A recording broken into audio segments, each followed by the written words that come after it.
Hey everybody, today we're going to make a little bolognaise sauce. Bolognaise sauce is a Tuscan meat ragu and very simple to make. We're going to start with about a quarter pound of diced pancetta that I bought at the grocery store, already diced, over by the cold cut section. And we're just going to get that a little bit brown. Bolognese is great instead of pancetta. Sometimes I clean some super sod out of my refrigerator, pepperoni. You just want a little bit of a fatty, salty meat to start your process. So when I get that meat, all that fat starting to render out, nice little base, I'm going to add in my chopped meat. This is about 1.5 pounds of 80/20 lean chopped meat. Again, you can use just about anything you want. Pork, turkey. I've even made vegetarian style bolognese sauce where I made almost a ratatouille, but kept it very light with just, very rich with just the tomato paste. This is a cool little gadget I got from the Pampered Chef, and it just helps you when you go to break up your meat. Can you get in on the pot?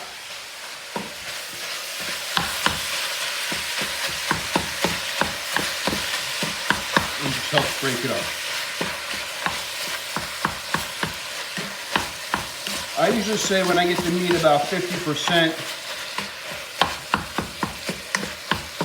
seared up, I'm going to start to incorporate my celery, onions, carrots, chopped garlic, and a couple of bay leaves. So we're going to get this in there like that.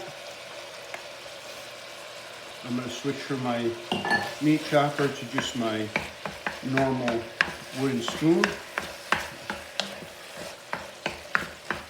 I'm going to just brown that meat up just a hair.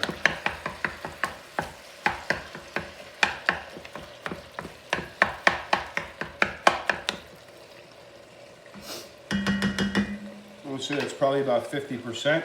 I'm going to add my vegetables. This was 3 stalks of celery, 1 small white onion, about 7 or 8 cloves of garlic, and 1 small carrot. I have a couple small bay leaves there. We're going to add that all right in.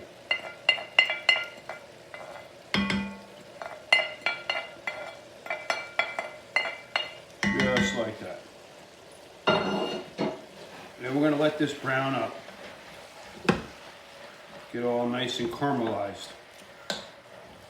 Remember, caramelization is when you take all the natural sugars and you let them brown up, and it adds a great flavor. Okay, and as this is browning, we just want to check the bottom of the pan every once in a while. Make sure that no fond is accumulating down there.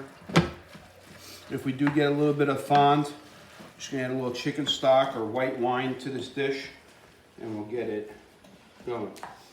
So I'm going to use this for 2 things. We're going to come back, I'm going to show you how to finish the sauce.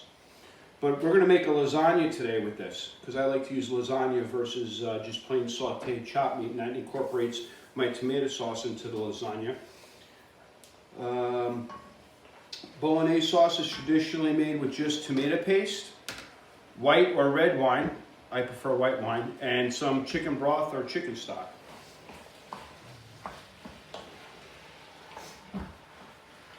At this point, my meat is pretty much all cooked. We just still want it to brown up a little bit. I'm going to add some chopped parsley to this. And I'm going to add some oregano. Now remember, when you're using dried herbs, you want to incorporate them in the beginning of the cooking process. When you're using fresh herbs, you incorporate them in the end of the cooking process. Dried herbs need time to cook and reconstitute themselves.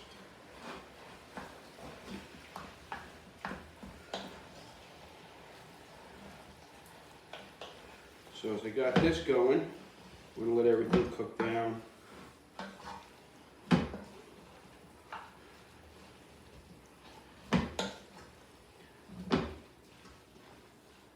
Remember, if you have any questions, always feel free to email me the questions, text me questions. I'll definitely answer them and field you for them.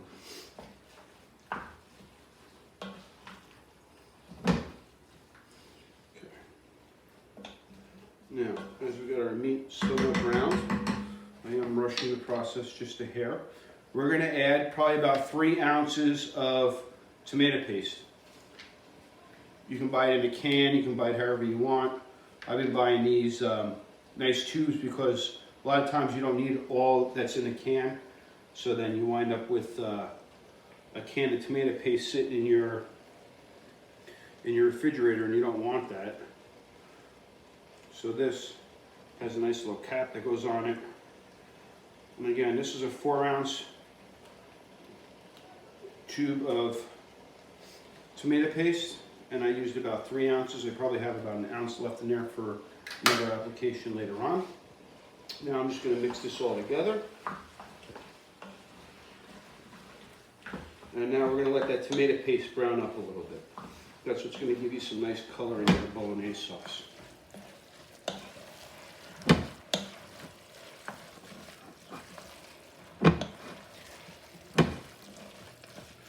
Smells fantastic.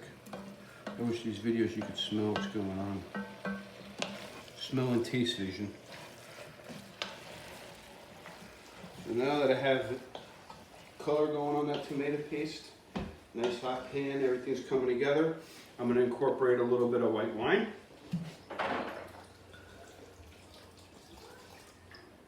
Probably about a cup and a half.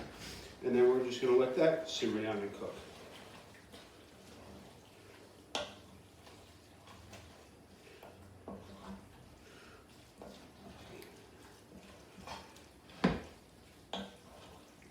We're going to let that go for about 5 minutes, and then we're going to add some chicken broth. So by the magic of my wand, we're going to say that was about 5 minutes.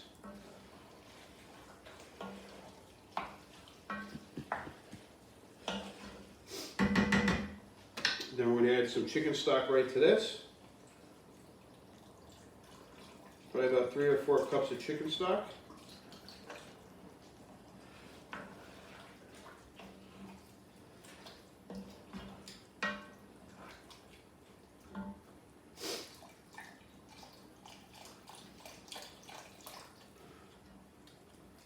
And then we're going to let this cook for roughly about an hour, 45 minutes to an hour on low. Let it simmer, and I will show you how we finish it up after we finish rolling the pasta.